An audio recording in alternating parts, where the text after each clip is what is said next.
Now, if your team's been struggling over the past few game weeks and you're thinking about hitting that wildcard button in game week 21, don't worry, I've got the ultimate guide plus the best team for the wildcard this game week.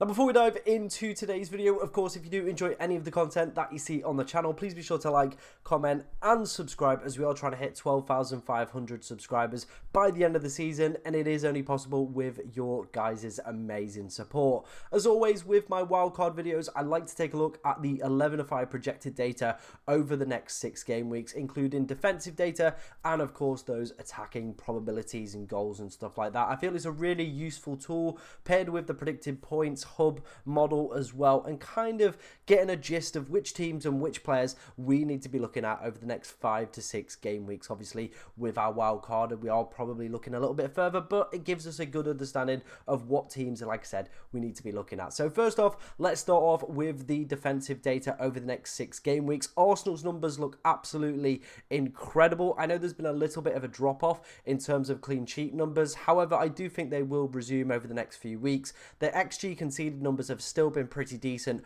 over the past 5 game weeks, so I definitely think having at least one Arsenal defender is pretty much going to be a pretty much a mainstay, to be honest, within most wildcard teams as well. Liverpool have some good numbers, but some iffy fixtures as well coming up. The only reason I probably would be very high on recommending picking up maybe a Liverpool defender is for that potential double in 24 or 25. It's still not yet been confirmed. Of course, we are waiting for the FA Cup games this weekend, which I do believe play a big important role in whether or not they go in 24 or 25. Newcastle with some great numbers, and of course their recent defensive data as well has been looking very, very nifty, so again, probably worth some investment into there. Palace have got some great fixtures. Munoz definitely going to be one of the names we're going to be looking at in terms of defensive players as well. Everton could also be a potential investment over the next few weeks, maybe somebody like a Mikalenko, with him coming in around that budget price point as well, with some great numbers coming up that are okay. You could definitely play him in some of the fixtures coming up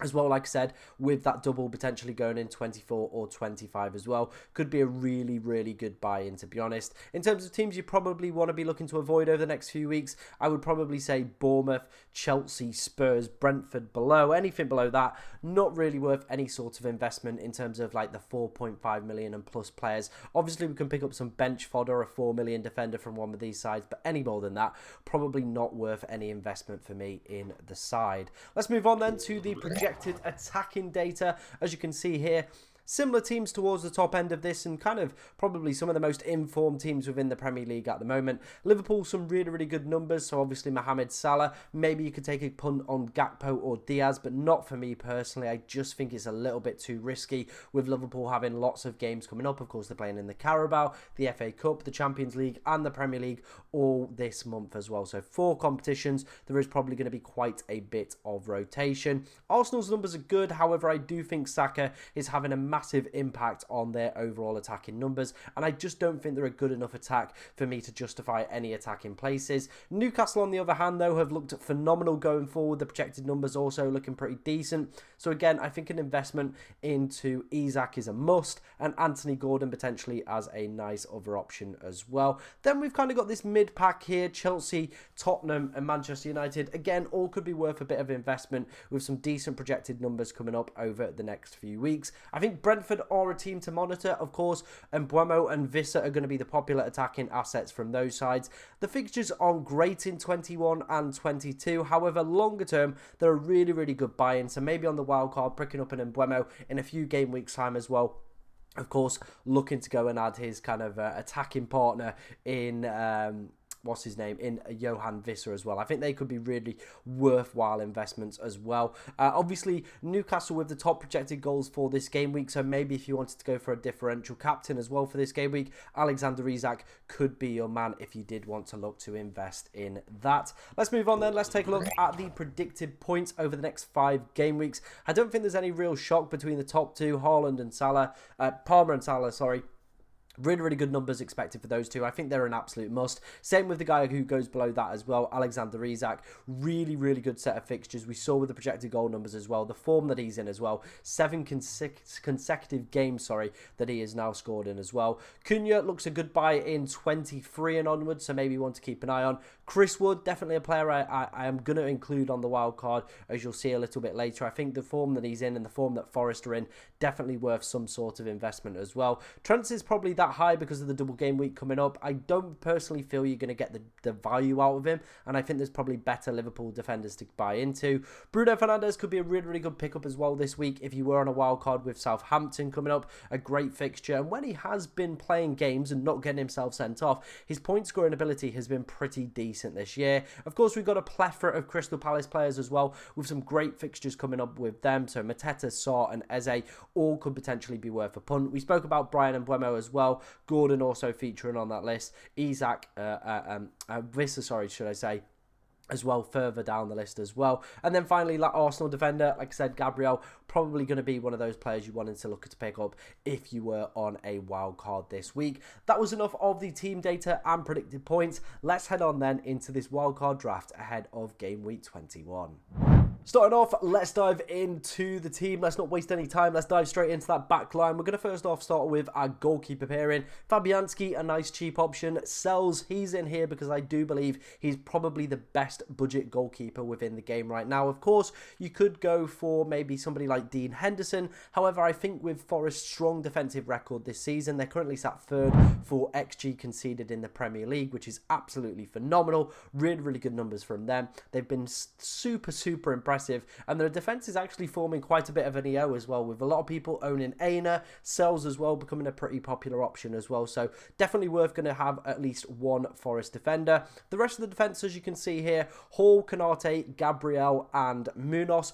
All of these sides were top of those 11-5 projected clean sheet odds over the next few weeks. Some really, really good fixtures coming up for all of these sides as well. Hall, I compared him and Munoz in one of my transfer targets videos. I think both are absolutely essential over the next few weeks. Both have got some absolutely cracking fixtures.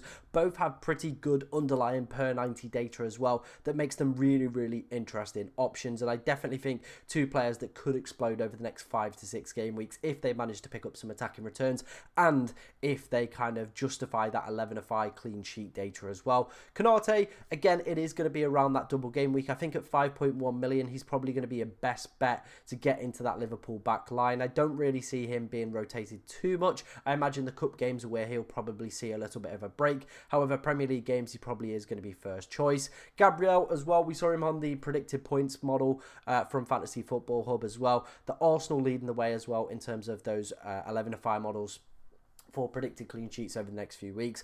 Bullet headers from him as well, with Arsenal, of course, looking to target set pieces as well. So those 4 defenders in rotation, I feel are a really, really nice setup. Of course, we do have Greaves there, but he's just going to be a nice budget option to kind of flush out the rest of the team as well. In terms of that midfield, let's move on to that then. We're going to start off with Bruno Fernandes. Again, like I said, he was on the predicted points model. He was also on the 11-5 projected numbers, and Manchester United were, should I say, as well. And could be a nice potential differential captain with him playing arguably one of the worst sides in Premier League history against Southampton as well. If Brentford can put 4 past them, what could Manchester United do? Hopefully that performance against Liverpool has uplifted them and, of course, maybe moved them back on track. The next 2 midfielders, Salah and Palmer, both, of course, featured on the predicted points model as well. Both the top 2 players over the next few weeks. Real no-brainers, both of these two. Probably going to be essential players. I've gone with Salah captain for this team. I do believe that even though there are some really interesting options this week, I imagine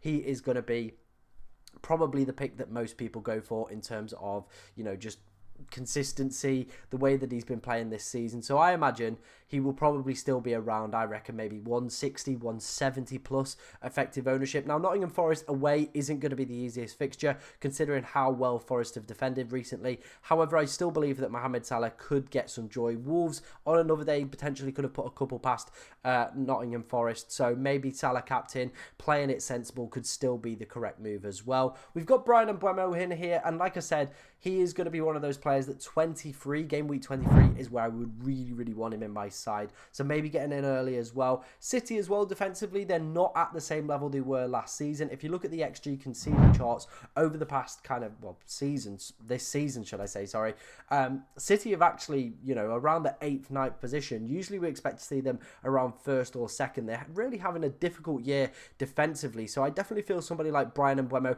could get at this weakened defence as well. Of course, then Liverpool next week, so you probably are going to need to bench him, but you do have decent cover to cover off that potential benching. But he's just an absolute phenomenal machine haul, isn't he? 16 attacking returns so far this season now as well. I think he's just going to be in my team for the remainder of the season, and I expect if you are wildcard in this week, he's probably going to be in your team as well till the end of the season. On the bench, we do have Morgan Rogers. I do believe he is the best enabler within all the midfielders. Of course, there are some other decent-ish options. Of course, if you maybe wanted to downgrade Bruno Fernandes to Anthony Gordon, or maybe an Eze or someone else within that midfield bracket, that's completely acceptable, and you could just play Ahmed ahead of Rogers. Both of those two probably going to be my favourite budget enabling midfielders within the side. Let's move on then to the 3 forwards that we have gone with.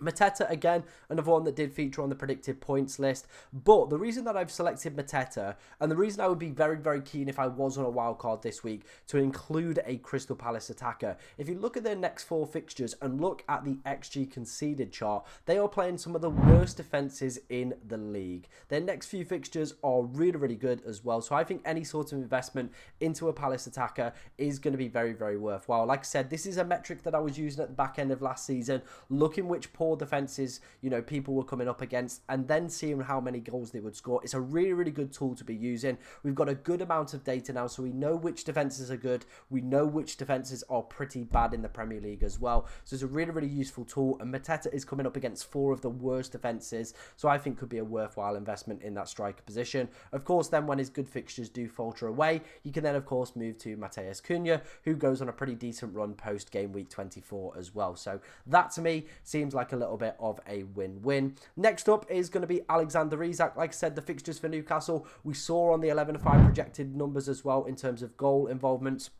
Looking really good for Newcastle from an attacking perspective. Of course, he's scored in his past 7 consecutive Premier League games now. Wolves at home as well could be a potential decent captaincy shout as well, if of course you do want to stray away from Mohamed Salah. And then finally, Chris Wood, again, has just been ticking along really nicely. I don't think it's the easiest fixture. Of course, you potentially could bench him for Rodgers or Munoz this week, but I think overall, he's just going to be a very steady Eddie. And of course, budget, if it is a little bit tight, as this is towards the top end of the budget, you could just downgrade him to João Pedro, who does have Ipswich this week. That was my wildcard team ahead of game week 21. Let me know what you think of it down in the comment section below. And of course, if you've got any questions about your team, get them in. But thank you very much for watching today, ladies and gentlemen, and good luck in game week 21.